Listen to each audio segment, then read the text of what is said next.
يا ربنا اعترفنا بأننا اقترفنا Yang paling menakutkan, menyeramkan, mengerikan zaman sekarang adalah berada di depan meja hijau pengadilan, di depan para hakim. Hari ini ditakdirkan Allah saya langsung berada di 10 yang mulia hakim-hakim, Masya Allah. Tapi ada satu ayat dalam Al-Quran, Bapak Ibu semua hafal ayatnya.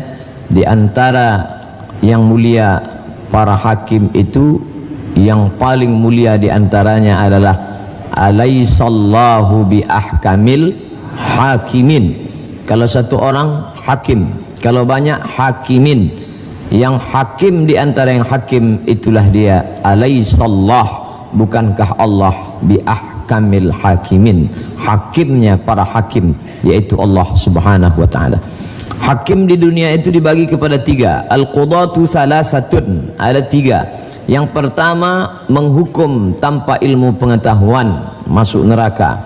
Yang kedua, menghukum dengan ilmu pengetahuan tapi tidak dia ikutkan ilmunya karena terjerumus pada hawa nafsu, masuk neraka juga. Yang ketiga, menghukum dengan ilmu pengetahuan dibimbing oleh Allah, itulah yang masuk surga. Al-qudatu salasatun, ada 3, 1 yang selamat, 2/3 tidak selamat. Tapi ternyata ketika di akhirat nanti banyak sekali hakim-hakim itu masuk surga. Lalu ada yang bertanya kepada malaikat, hai malaikat, katanya yang masuk surga cuma 1/3, kenapa ini banyak sekali? Kata malaikat, tenang, itu hanya studi banding saja. Itulah Bapak Ibu yang dimuliakan Allah subhanahu wa ta'ala. Saya ditakdirkan Allah duduk dekat dengan yang mulia hakim, yang banyak dibicarakan, yang ditakuti. Saya selama ini tidak melihat gambarnya, wajahnya, hanya mendengar beritanya. Ternyata betul kata Nabi, innallaha la yanzuru ila ajsamikum, Allah tak menengok bentuk, rupa, fisik, wajah, badan, urat, tulang, darah, daging, jantung kamu, tapi yang dilihat Allah adalah ada yang bergetar dalam diri jiwa kamu.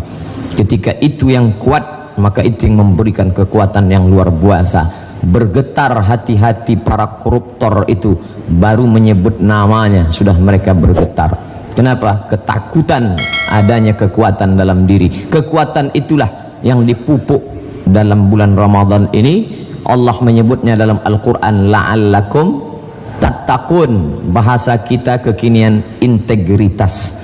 Bagaimana orang merasakan, bukan takut karena CCTV, bukan karena takut atasan, tapi karena takut kepada dia. Siapa dia? La ta'khudhuhu sinatun wala naum, dia yang tidak mengantuk, dia yang tidak tidur.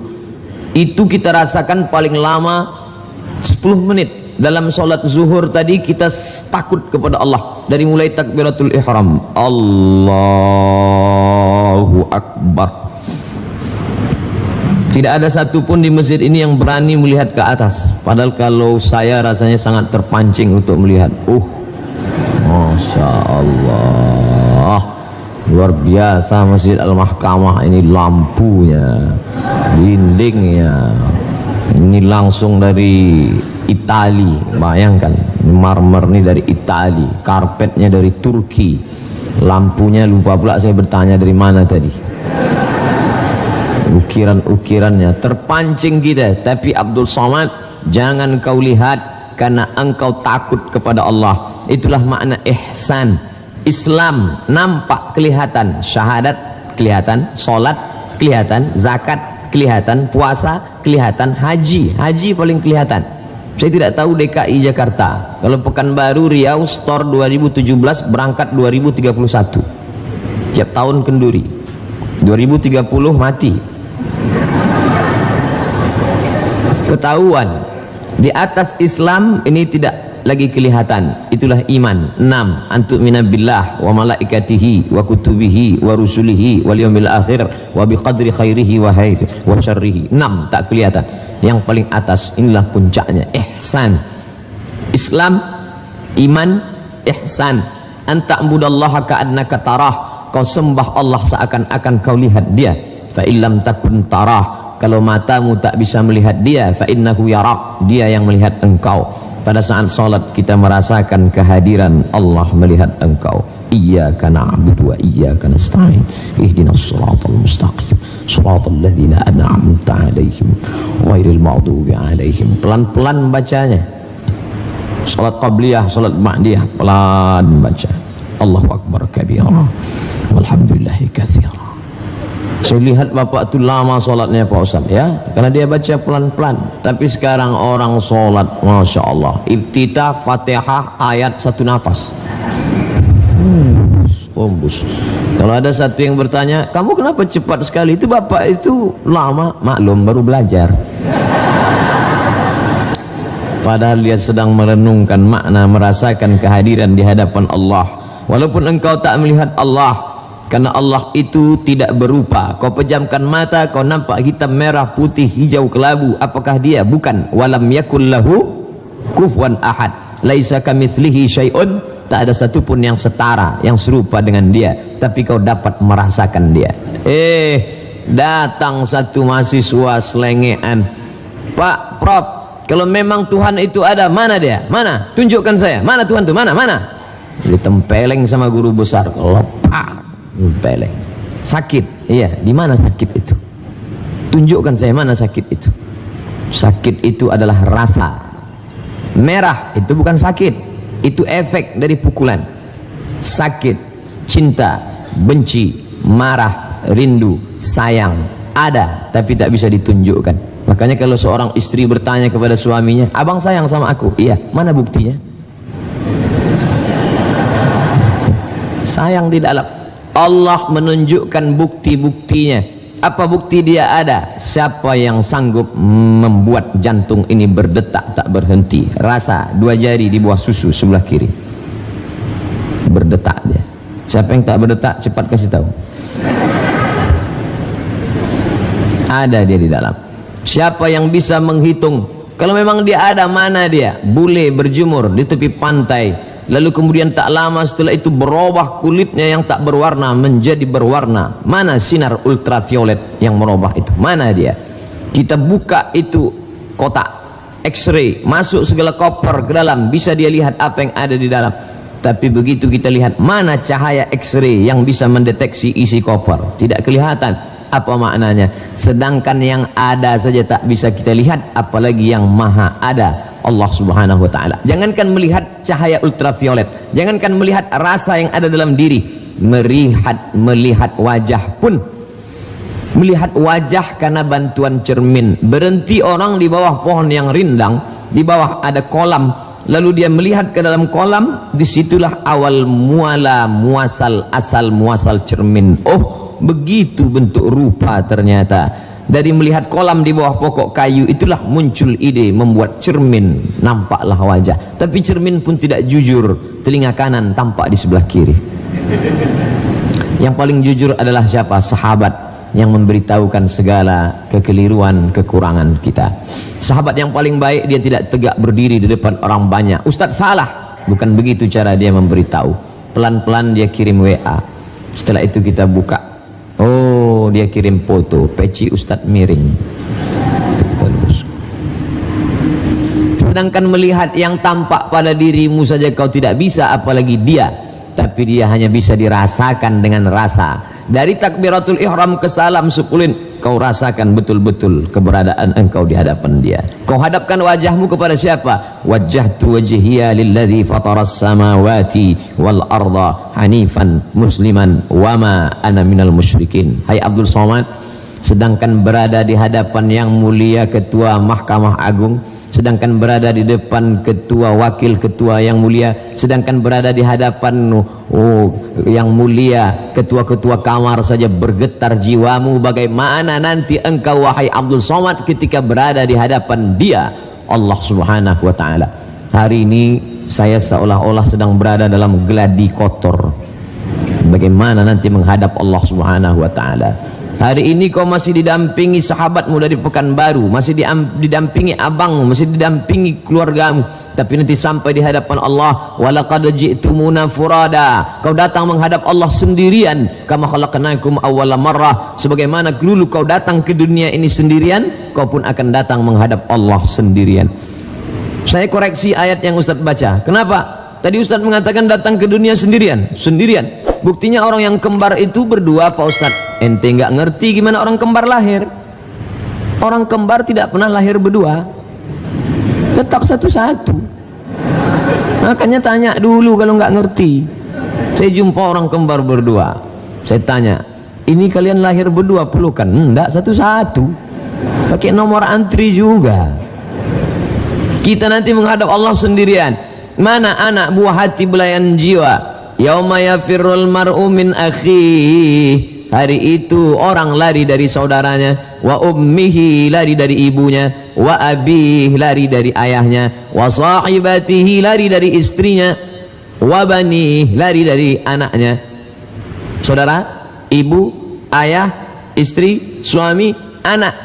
Kenapa cuma 5 orang yang disebut dalam ayat ini? Kenapa tidak disebut kawan sekantor? Kawan sekantor tidak menunggu di akhirat, di dunia aja udah lari duluan. Bagaimana kita mau menghadap Allah Subhanahu wa ta'ala? Maka pada saat itu satu-satunya yang bisa menolong, illalladzina amanu, kecuali iman, wa amilus salihat, amal saleh. Itulah yang menolong di hadapan Allah Subhanahu wa ta'ala. Ketika itu belum ada bulu, belum ada kuku, belum ada darah, belum ada daging. Dia hanya roh berhembus. Wa nafakhtu fihi min ruhi, aku tiupkan roh. Dia hina, warnanya hitam, baunya busuk, letaknya rendah di bawah tapak kaki, tapi kemudian bisa derajatnya lebih tinggi daripada malaikat yang terbuat dari cahaya. Siapa dia? Tanah. Manusia ini dari tanah, Pak Ustaz, ya. Kenapa sifatnya beda-beda?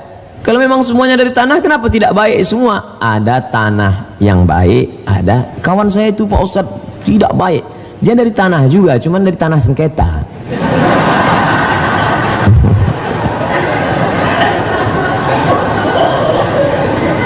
Tanah yang hina, rendah, hitam, bau, busuk, dipijak. Kenapa kemudian bisa malaikat-malaikat bersimpuh sujud kepadanya? Satu penyebab tanah itu menjadi mulia, karena Allah tiupkan ruh ke dalamnya. Fanafakhtu fihi min ruhi, aku tiupkan ruh ke dalamnya. Ruh masuk ke dalam jasad, ditiupkan, dan keluarnya juga bertiup.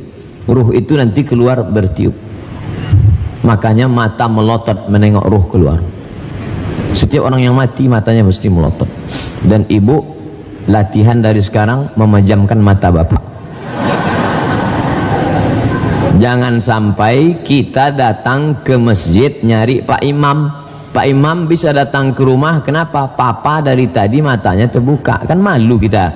Apalagi videonya baru aja di-share, kaulah bulan, kaulah bintang. Jangan terlalu lama pergi, setengah napasku hilang. Begitu dia mati, mata melotot, kita pun takut. Oleh sebab itu, maka kalau engkau dimuliakan orang, wahai Abdul Somad, disambut, diundang, dijemput, dihantar. Saya datang kemari, Masya Allah. Di mana-mana kalau orang undang saya, tidak pernah pakai proposal, tidak pernah pakai diundang, kadang pakai HP aja yang undang. Ada dari salah satu sekolah nelpon saya jam 9 pagi. Assalamualaikum. Waalaikumsalam. Ustaz Somad, iya, bisa kami pakai besok pagi, kata. Apa maksud kamu? Lama saya termenung. Emang saya laki-laki panggilan. Tapi alhamdulillah di mahkamah, Masya Allah, di tempat yang mulia ini saya dijemput, datang mengundang khusus ke rumah saya. Yang mengundang itu naik bis, naik bis dari Medan 16 jam. Saya tanya, terakhir setelah saya sampai ke Jakarta, baru saya tanya, abang kenapa tak naik pesawat? Kalau naik pesawat kau tak kasihan, gitu. Oh begitu caranya. Jadi macam-macam. Rupanya orang kalau sudah berkecimpung di dunia pengadilan ini, pandai dia meluluhkan hati kita. Masya Allah. Apa ibu yang dimuliakan Allah Subhanahu wa ta'ala, ketika itu Allah Subhanahu wa ta'ala menaikkan derajat tanah yang hina tadi dengan meniupkan ruh ke dalamnya, maka mulia kita. Kita semua ini mulia. Kenapa? Ketika ada ruh di dalam. Tapi ketika ruh dicabut oleh Allah Subhanahu wa taala, rumah itu besar, mewah, megah. Kita yang mencari arsitek terbaik dari Institut Teknologi Bandung, tapi kemudian ketika ruh sudah tercabut dari jasad, pagi dilihat, petang dijenguk, malam ditengok, fotonya diperhatikan, begitu rumah sudah mulai siap, tinggal buka kunci, ternyata ada yang lebih cepat daripada kunci. Siapa itu? Malaikat maut. Kemana Bapak Fulan yang terakhir kemarin mau menempati rumah, padahal Ustadz sudah diundang mau membacakan surat Yasin, mengusir hantu jembalang tanah. Tidak sempat terbaca. Lalu siapa yang menempati rumah itu? Orang lain. Berapa banyak orang mencari harta tak sempat menikmatinya, berapa banyak orang memprogramkan masa depan tak sempat mencicipinya. Begitulah hebatnya kematian. Saya sebetulnya tidak mau cerita kematian di Mahkamah Agung. Saya tidak ingin selesai cerita kematian lalu semuanya keluar dalam keadaan mau mati. Bukan itu tujuan kita.